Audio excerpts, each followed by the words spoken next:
What's your name? Josh Randall. I'm a bounty hunter. Well, it's one of the things my friends call me, but you can hear other names. I should have known from the hat. Yeah, that's a dandy, isn't it? Got that up at Archer City. Little John Cahill paid for it. You got a name for that? Well, I call it a mare's leg. Kind of like a hog's leg, only not quite so mean. It's kind of big, isn't it? I guess. But if I have to use it, I want to make sure the message gets to where I'm pointing. From the gun handling of the Magnificent Seven to the white-knuckle racing of Le Mans, it just doesn't get any cooler than Steve McQueen. The motorcycles, the cars, the style, the tough guy machismo, the movies, the racing. The man lived life his own way. Earned a nickname for it too, the King of Cool. And for McQueen, it always looked effortless, even if it wasn't. See, before all the Hollywood movies and the lights and the flashy cars, there was the broken household, the dysfunctional childhood, the school for troubled boys, and finally, the turning point, the redemption, the hard, odd jobs, the Marine Corps, the honorable discharge, and with his GI Bill in hand, finally studying acting in New York and racing motorcycles on the weekends for extra cash. It was during this time, in McQueen's earliest days of acting, that he first read for the part on a TV series called Trackdown. He appeared in just 2 episodes as bounty hunter Josh Randall with a very distinct weapon on his hip. It wasn't just any old 6-gun.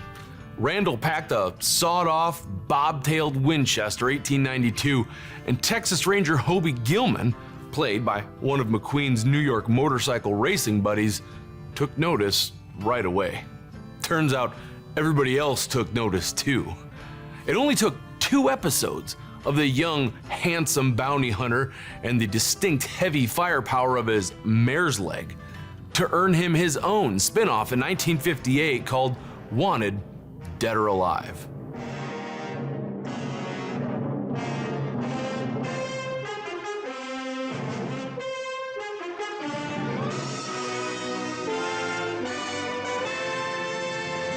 It was the series that launched an illustrious career filled with what else?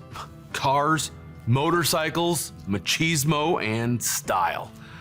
But McQueen wasn't just some New York actor, he walked the walk. Initially, he couldn't ride a horse, but for Dead or Alive, he became a fairly accomplished rider.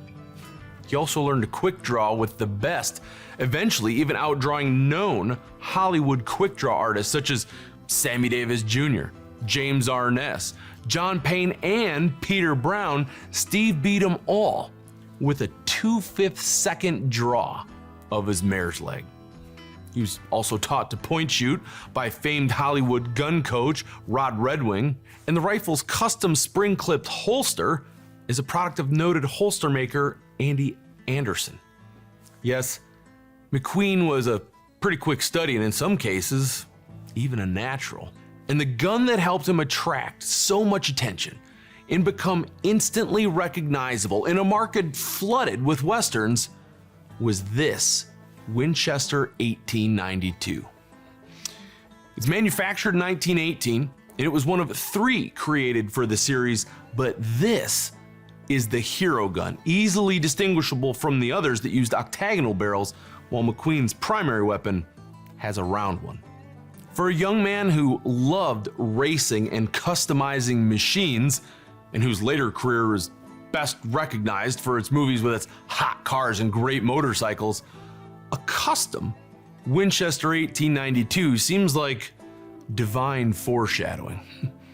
Even better, this Winchester is cited by many sources as a creation between McQueen and the known artist, motorcycle fabricator, pinstriper, gunsmith, inventor, artist, and counterculture icon Kenny Howard, better remembered today as Von Dutch.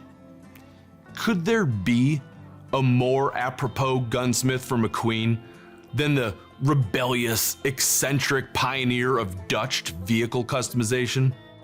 Thanks to original records from Stembridge Rental Company, the serial numbers of all three guns are known, as are some of the later modifications that took place. For example, Stembridge invoices show that they've reshaped the ring lever and widened the hammer spur.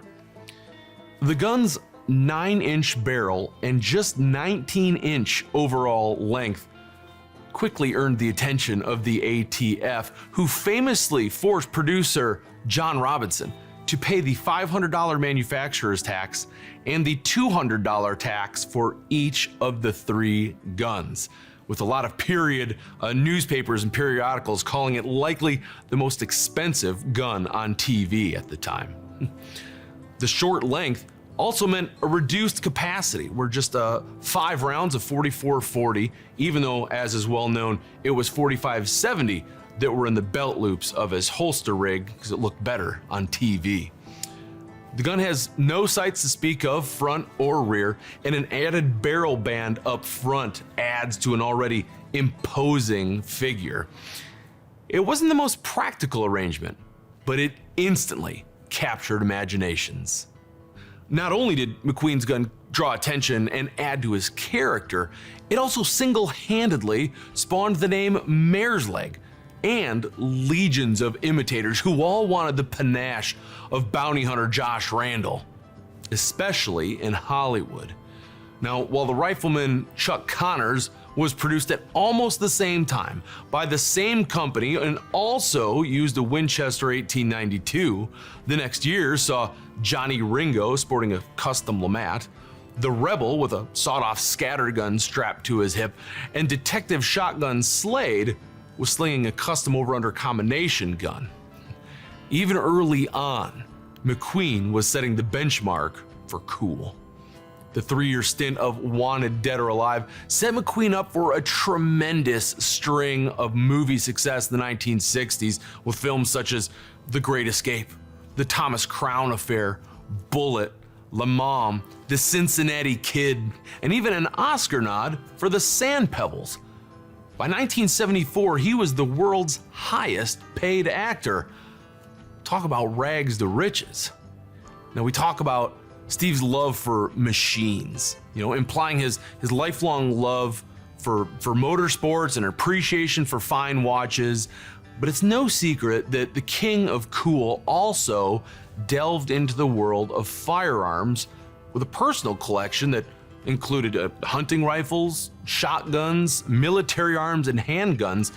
He was so much of a fan of guns that when Life magazine sent a photographer to California in 1963 to capture some candid moments, many of the shots of he and then-wife Neil Adams involved selections from Steve's personal gun collection. Steve McQueen rode off to that big racetrack in the sky in 1980, but generations later, he still sets the standard for cool. You can still find him, his inspiration in the pages of men's magazines, and his cars, motorcycles, and watches all continue to draw generous prices at auction. Is it any wonder that the king of cool took his first steps to stardom with a Winchester that embodies everything he's remembered for today? It's an undeniable presence, style that speaks for itself. Definitely a tough persona. It speaks to his fame and, of course, an abiding passion for custom machines. It's all right here in the original Mare's Leg, the Mare's Leg of professional racer, reformed misfit, fashion plate, hunter, and Hollywood idol Steve McQueen. And it's only at Rock Island Auction Company.